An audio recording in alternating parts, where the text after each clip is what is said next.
Hey, what's up guys? Welcome to Axe Japan. Hope you're all doing awesome.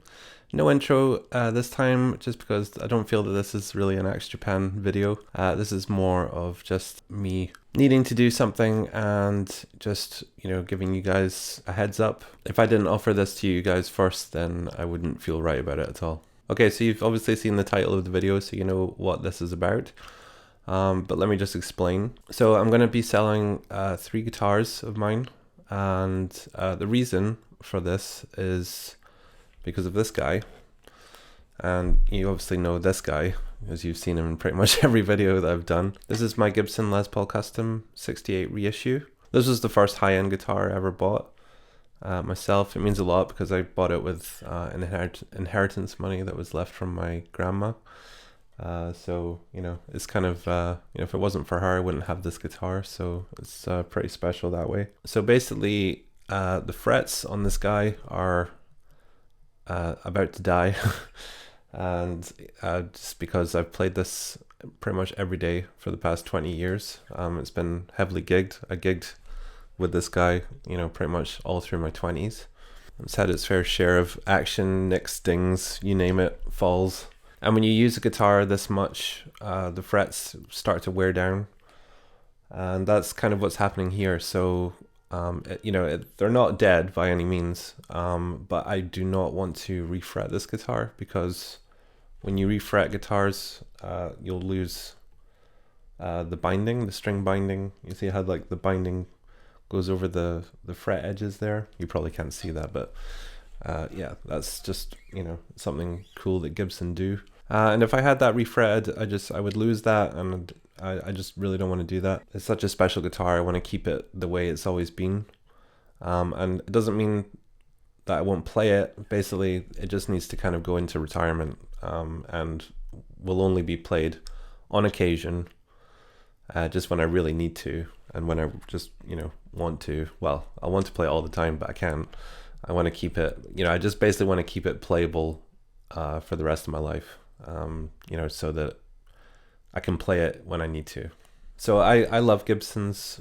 Gibsons are just, I've played a whole bunch of Gibsons. I've loved every single one that I've played. And this might sound weird to say, but I don't know if I can really continue without one, if that makes any sense. I find this one so inspirational to play. This is the one, if I pick this up, I usually always come up with something cool because it just feels so nice. I just feel inspired when I play it. I don't actually feel that with any of my other guitars, apart from possibly my Telecaster, which was the very first electric guitar I ever owned, that my parents bought for me back when I was 14. Yeah, none of the other ones really do that. So basically I'm trying to raise money so I can buy another Gibson. I don't know if it will be another Les Paul, but it probably will be some sort of custom because I do really love the customs. So let me put this guy back in its case and I'll show you the ones that I'm selling. Okay, so before I start showing the guitars, I just want to say this is probably going to be for UK residents only. There may be scope to send them other places. It's just because of Brexit, the whole back and forth between the UK and Europe is kind of stupid now. You're looking at least 20% more, for shipping and stuff. I don't really know how that applies with, non-commercial things, if I'm sending things myself. If anyone does know, maybe you could let me know. So if any of you in Europe are interested in these guitars, maybe there is a way to do it without spending a crazy amount extra money on shipping and handling and stuff like that. And to the United States, that's, it's always going to be really expensive. Every time I look on Reverb for guitars that are in the States, the shipping is always at least between £200 and £300, which is, probably like between $300 and $400. So yeah, it's quite a lot. So yeah, I think, realistically, feel free if you want to make offers and things like that. But yeah, I think it's going to be UK pretty much only for this. Okay, so the first guitar is the Amura guitar that I made, which is an Aria STG series guitar, which I modified a little. All I did was, swap out the pickups. There's a set of Bare Knuckle True Grits in here now, new switches and everything, and new pots and everything like that. So It's a really nice playing guitar. The only thing that doesn't work so well because it hasn't really been set up is the tremolo. So, you know, you should be able to get a little bit of trem action here, but it's I don't really know much about the tremolo system, so you know, when I set this up, you know, it doesn't really move a whole lot. So, but if it's not really that big of a deal. This guitar would be perfect for a beginner, and I'm only looking for £200 for this one. I can offer you guys cheaper prices than I would do if I was going to put them on eBay or Reverb, obviously, because I don't have to deal with any fees and things like that. So the guitar, you know, parts and everything, if you did watch the video on it, it was like over 250, but I'll let it go for 200. I think it's a really fair price for this, and it's a great guitar. Plays awesome. It sounds awesome too. If you haven't checked out the video of this, the Amura build, then go check it out and you'll hear it for yourself. Okay, next guitar. Okay, so this guitar is BC Rich Eagle, and I've used this a few times on the channel. I haven't used it a whole bunch. It's mainly my down tuning guitar. I keep it like a whole step down. I customized it a bit. I put Fishman Fluence modern humbuckers in here. So these are active pickups. So it has a battery, and wired them myself. Again, a great playing guitar. Very good for leads and rhythm as well. And this is part of the Masterpiece series, BC Rich. And yeah, it's bolt on neck.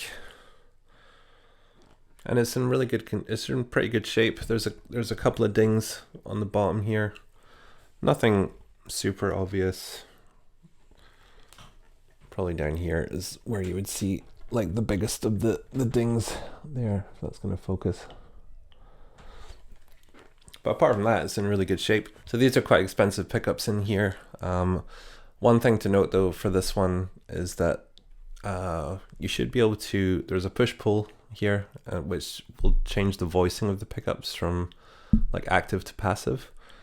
And I just have not been able to get that to work. I did wire it up as per the wiring diagram that they had on the site, but I still couldn't get it to work. So, you know, if you do get this and you do want that second voicing to work, it wouldn't take much to take it to your local guitar shop and, you know, have a pro look at it and maybe do the wiring for it. I don't think it would cost you a whole lot, but, you know, it's all there. I was quite happy just to keep it on the active voicing anyway, because, you know, that's how you get the best sound really. But yeah, it's a great guitar, and I think if I was to put this on Reverb or eBay, I would probably put it on for 500, but I'll offer it to you guys for 400 plus shipping, of course. Well, the shipping is probably going to be sort of between, you know, maybe up to £50 at the most, maybe 30 if we can get a good deal on Parcel Force, which we can normally do. So yeah, this is the BC Rich, and yeah, 400. Great guitar, great sort of intermediate, beginner to intermediate level guitar, and yeah, it sounds awesome too. I might actually throw in some sound clips at the end of this video, so stick around if you want to hear this in action. Okay, so the next guitar, you've probably seen it in the thumbnail and you're probably thinking, why are you selling this guitar? Which is obviously the Babymetal signature guitar. And the reason is I don't feel a huge strong connection to this guitar anymore. When I bought the guitar, you know, Babymetal were still in their 3-piece form, which is the lineup that I absolutely loved and, you know, was what got me into the band. I think since Yui left and Mikio died, they just changed a bit to me, and I just stopped listening to him as much, you know, just became less of a fan of the new stuff, and just, you know, just much preferred that era of Babymetal when that guitar came out and that's what they were using. And it was always kind of half a collector's piece as opposed to an actual playing guitar. I was actually, you know, I was scared to get that one out of the case in case I scratched it or anything like that, which is, you know, something I don't really like about collector's guitars. So let me get it out and I'll talk about it a little bit. Okay, so here's the Babymetal ESP Arrow 7-string Arrow with, you know, obviously the Babymetal design on it. And, you know, I've made an in-depth video about this. If you want, I'll put all the links to these videos in the description if you want a bit more in-depth look at them. But this is serial number 531, so it's the 531st made. I can't actually remember how many of these they made. I think they just made them up to a point and then they stopped making them, so I don't actually know how many there are. But yeah, they don't make them anymore. It's a great guitar. I never really got completely used to how big the neck is on this thing. I think I mentioned that a few times in the videos. You know, obviously it is a 7-string, but the neck is definitely, you know, it is a chunky neck. It does feel like you're wielding a weapon when you're playing this, which is, you know, pretty awesome. So yeah, everything is still in tip-top shape. It's, you know, in immaculate condition. If any of you are collectors, this is an amazing piece to have. I am, you know, I'm sad to let it go. It's such a cool guitar, but if it's a choice between this and, you know, a guitar that's going to inspire me to create new music and, you know, just keep going with guitar, then, you know, it's no contest really. It has to go, unfortunately. And it comes with everything that came in the case is there. The certificate of authentication with their signatures on it, everything, keys, whammy bar, everything's in there. So yeah, complete package here.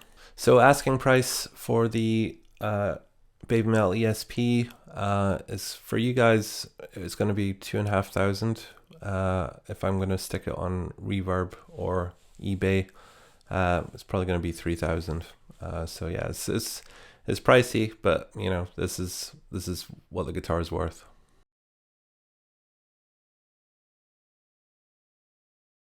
So thank you so much, guys, for watching this video. I know it's not really a proper video, you know, this is just me you know, giving you guys a look at what's going on and giving you this offer. If any of you are interested in the guitars, then you can email me. The email address is in the description below. If you want to make me any offers and things like that, I'm more than welcome to hear them out and we can talk about it. So I'll leave you with some playing demos of these guitars, and I will catch you soon in the next video. Take care, guys. Bye bye.